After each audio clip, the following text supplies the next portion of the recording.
വയനാട് പടമലയിൽ കടുവ ഇറങ്ങിയെന്ന് നാട്ടുകാർ. പടമല പള്ളിക്ക് സമീപമാണ് കടുവയെ കണ്ടത്. ശരിക്കും ഈ നമ്മൾ ഏറ്റവും സങ്കടകരമായ കാര്യം എന്താണെന്ന് ചോദിച്ചാൽ, ഈ കാട്ടാന ആക്രമണത്തിൽ കൊല്ലപ്പെട്ട ഈ അജീഷിൻ്റെ വീടിനടുത്താണ് ഈ പടമല പള്ളി. അവിടെ അടുത്താണ് ഈ കാട്ടാനയെ കണ്ടതെന്ന് പറയുന്നു. 6:30 മണിയായി വീട്ടിൽ നിന്ന് പള്ളിയിലോട്ട് പോകാൻ വേണ്ടിയിട്ട് റോട്ടിലോട്ട് കയറിയതേ ഉള്ളൂ. കയറി കഴിഞ്ഞ പാടെ നമ്മുടെ തന്നെ പറമ്പിൻ്റെ താഴെ വെച്ചുനിന്ന് എന്തോ ഒരു കരച്ചിൽ കേട്ടു. ആനയാന്ന് വിചാരിച്ച് ഞാൻ ശ്രദ്ധിച്ച് ഒരു കരച്ചിൽ കേട്ട് കഴിയുമ്പോൾ ഞാൻ ചുറ്റുകൂടെ നോക്കി കഴിഞ്ഞപ്പോൾ താഴെ പറമ്പ് എന്തോ കുലുങ്ങി വരുന്ന പോലെ എനിക്ക് തോന്നിയത്. പിന്നെ വീണ്ടും ഒരു കരച്ചിലോടെ കേട്ട് കഴിഞ്ഞപ്പോഴത്തേക്കും ഞാൻ മേലെ വീട്ടിലെ ചേട്ടനെ വിളിച്ചു. ചേട്ടാ ആന വരുന്നുണ്ടെന്നും പറഞ്ഞുകൊണ്ട് ഞാൻ ആനയാന്ന് ആദ്യം ഞാൻ വിചാരിച്ചത്.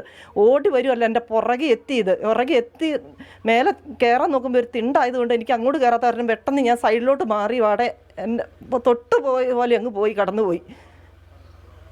ഞാൻ നേരെ നിന്നെങ്കിൽ എന്നെ അപ്പം പിടിച്ചേനെ. പടമല പള്ളിക്ക് സമീപം കടുവയെ കണ്ടെന്നാണ് ഈ വീട്ടമ്മ പറയുന്നത്.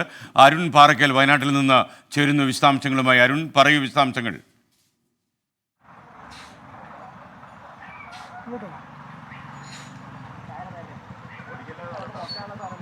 നമ്മളിപ്പോൾ നിൽക്കുന്നത് പടമലയിലാണ്. വയനാട് കാട്ടാന ആക്രമണത്തിൽ കൊല്ലപ്പെട്ട അജീഷിൻ്റെ വീടിന് തൊട്ടടുത്തുള്ള സ്ഥലമാണ്. പടമല പള്ളിയാണ്. പള്ളിയിലേക്ക് ഞാൻ നിൽക്കുന്ന ഈ പുറകു ഭാഗത്തു നിന്നാണ് ലിസി, ആ വീട്ടമ്മ, ഇന്ന് രാവിലെ 6:45 പള്ളിയിലേക്ക് പോവുകയായിരുന്നു. ആ സമയത്താണ് കടുവയെ കണ്ടു എന്നൊരു സംശയം പറയുന്നത്. വലിയ ജീവിയായിരുന്നു. ആ വീട്ടമ്മയുടെ പ്രതികരണമാണ് നമ്മൾ അല്പസമയം മുൻപേ കേട്ടത്. ഈ പ്രദേശത്ത് കൂടി, അതായത് ഞാനിപ്പോൾ നിൽക്കുന്ന ഈ പ്രദേശത്ത് കൂടിയാണ് കടുവ മുകളിലേക്ക് കയറിപ്പോയത് എന്നാണ് വീട്ടമ്മ പറയുന്നത്. വീട്ടമ്മയും അതുപോലെ തന്നെ അടുത്ത വീട്ടിലെ ഒരാളും ഈ കടുവയെ കണ്ടിട്ടുണ്ട്. ഇപ്പോൾ നമുക്കൊപ്പം ഒരു വീട്ടമ്മ കൂടി ചേരുന്നുണ്ട്. ജെസി എന്നാണ് പേര്. അവരുടെ ഭർത്താവ് കടുവയെ കണ്ടു എന്ന് പറയുന്നുണ്ട്. അവർ കഴിഞ്ഞ ദിവസം അതിൻ്റെ ശബ്ദമൊക്കെ കേട്ടു എന്ന് പറയുന്നു. ചേച്ചി, എന്തായിരുന്നു നിങ്ങൾ കഴിഞ്ഞ ദിവസം കേട്ടത്? ഭയങ്കര ഒരു അമർന്ന ഒരച്ച കേട്ടത് ഇന്നലെ. അത് ആട്ടിൻകൂട്ടിൽ ഞാൻ നിൽക്കുമ്പോഴാണ് കേട്ടത്. എന്നിട്ട് ഞാൻ പുറത്തിറങ്ങി വന്ന് നോക്കി, എന്നിട്ടൊന്നും കണ്ടില്ല. കരിയിൽ അനങ്ങുന്ന ഒച്ച കേട്ടിട്ടുണ്ടായി. പുറത്തേക്ക് ഇറങ്ങാൻ പറ്റില്ലാത്ത ഒരു അവസ്ഥയാണ് ഇപ്പോൾ ഞങ്ങൾക്ക്. ഭയങ്കര ഭീതി നിറഞ്ഞ ഒരു അനുഭവം. അത് കാരണം കൊണ്ട് വിറകിന് പോലും പറമ്പിലേക്ക് കയറി പോകാറില്ല. ഭർത്താവ് കടുവയെ കണ്ടോ? ഭർത്താവ് രാവിലെ കടുവയെ കണ്ടു. ഞാൻ ആ സമയത്ത് എണീച്ചിട്ടില്ല, തലവേദനയായിട്ട് കിടക്കുമായിരുന്നു. പെട്ടെന്ന് ഞാൻ ഒച്ചപ്പാട് കേട്ട് എണീച്ച് വന്നപ്പോഴാണ് എന്നോട് പറഞ്ഞത് മുറ്റത്തൂടെ കടുവ കയറിപ്പോയി, മുകളിലേക്കാണ് കയറിപ്പോയത്. ലിസ് ചേച്ചി പേടിച്ച് ഓടി അടുത്ത വിജയ ചേച്ചീൻ്റെ വീട്ടിലേക്ക് ഓടി പോയിട്ടുണ്ടെന്നൊക്കെ പറഞ്ഞു. ഇതിന് മുൻപ് ഇവിടെ കടുവ പുലിയുടെ സാന്നിധ്യം ഉണ്ടായിട്ടുണ്ടോ?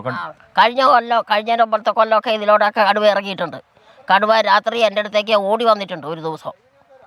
അന്ന് എൻ്റെ മോളെ എന്നെ വലിച്ചു കയറ്റി പരിക്കകത്ത് കൊണ്ടുപോയില്ലായിരുന്നെങ്കിൽ എന്നെ കടിച്ചു കീറിയേനെ. എന്തായാലും പടമല നിവാസികളെ നമുക്കപ്പം ചേർന്നത്, ഈ പടമലയിൽ ഈ പ്രദേശത്ത് നിരന്തരമായ ഇത്തരത്തിൽ വന്യമൃഗങ്ങളുടെ ഒരു ശല്യം ഉണ്ടെന്ന് അവർ പറയുന്നുണ്ട്.